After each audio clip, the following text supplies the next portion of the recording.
Max wasn't like the other dogs at Riverside Animal Shelter.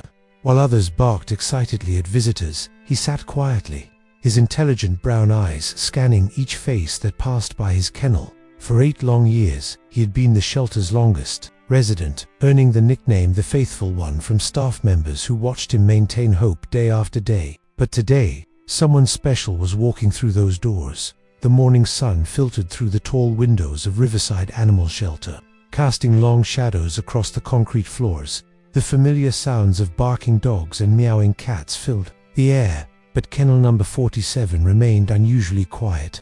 Max, a golden retriever with graying fur around his muzzle, lay on his worn blanket with his head resting on his paws. His eyes, however, were alert and focused on the entrance door, just as they had been every single day for the past 8 years. Sarah Martinez, the shelter's head volunteer, approached Max's kennel with his morning meal. She had been working at Riverside for 6 years, which meant she had witnessed most of Max's incredible journey. The sight of him still broke her heart every morning. Here was a dog who had never given up hope, despite being passed over for adoption countless times. "Good morning, my faithful friend," Sarah whispered as she placed the food bowl inside his kennel. Max lifted his head and gave her a gentle wag of his tail, but his attention quickly returned to the door. It was a routine they had established. Long ago, Max would acknowledge her kindness, but his vigil would never truly end. The golden retriever had arrived at the shelter as a young adult, approximately 3 years old, according to the veterinarian's estimate. He had been found wandering the streets, dirty and malnourished, but with no signs of abuse. His coat had been matted and his ribs visible, yet his spirit remained remarkably intact.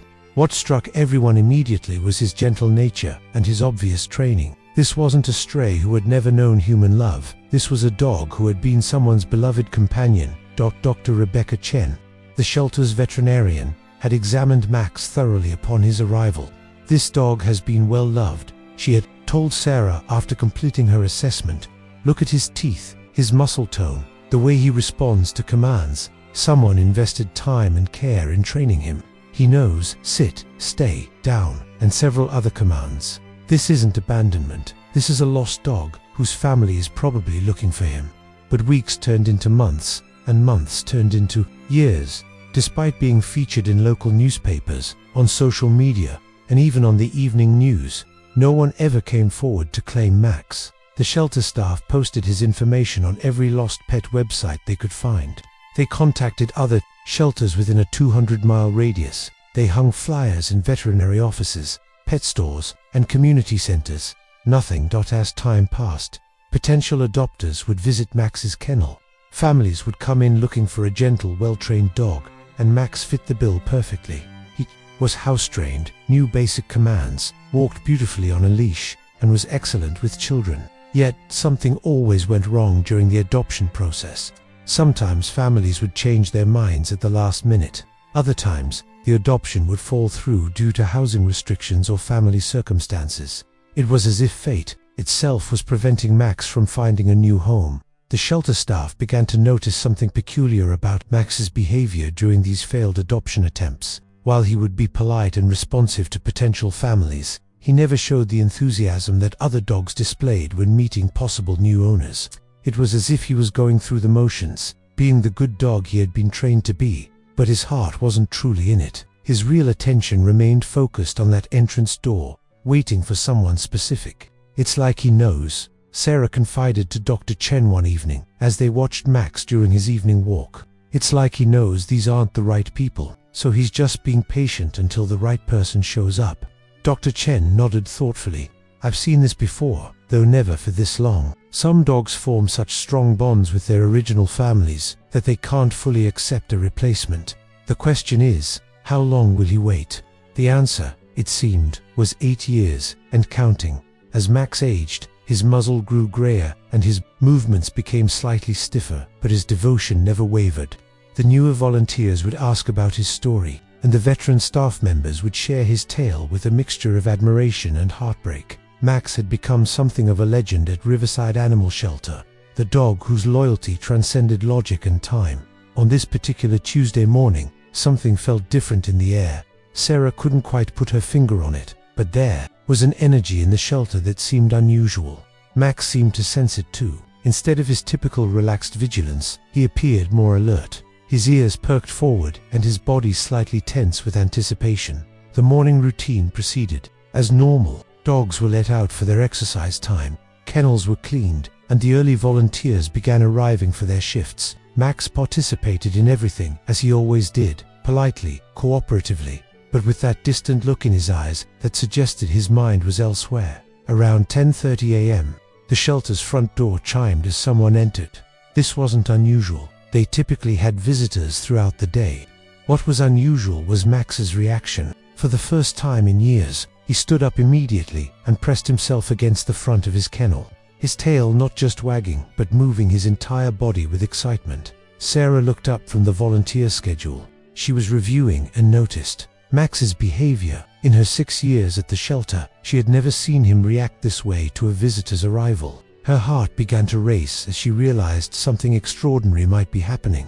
The man who entered was in his mid-40s, with dark hair streaked with gray and wearing a simple blue jacket. He moved with purpose, but also with obvious nervousness, his hands shaking slightly as he approached the front desk. What caught Sarah's attention immediately was the way he was looking around the facility. Not like someone browsing for a pet to adopt, but like someone searching for something specific. "Can I help you?"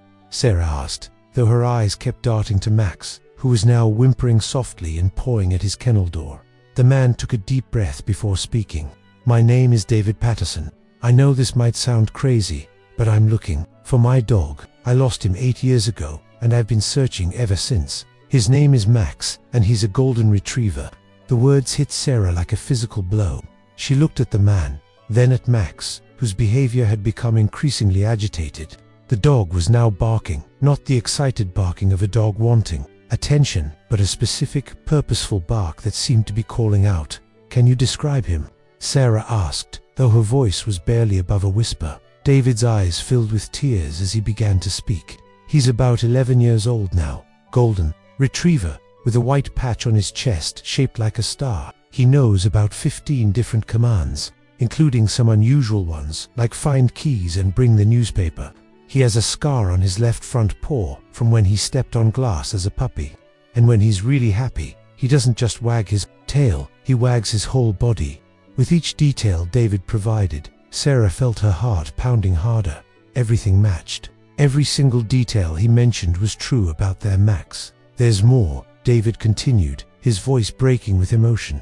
"When he sleeps, he always positions himself so he can see the door. And he has this thing where he won't eat his food until someone says, 'Okay, buddy.' It was something my daughter started when she was little." Sarah's hands were trembling now. "Sir, I need you to come with me. But first, can you tell me what happened? How did you lose him?" David wiped his eyes with the back of his hand. "We were camping at Pine Lake State Park, about 3 hours north of here. It was our annual family camping trip. Max loved those trips. On the second night, there was a severe thunderstorm.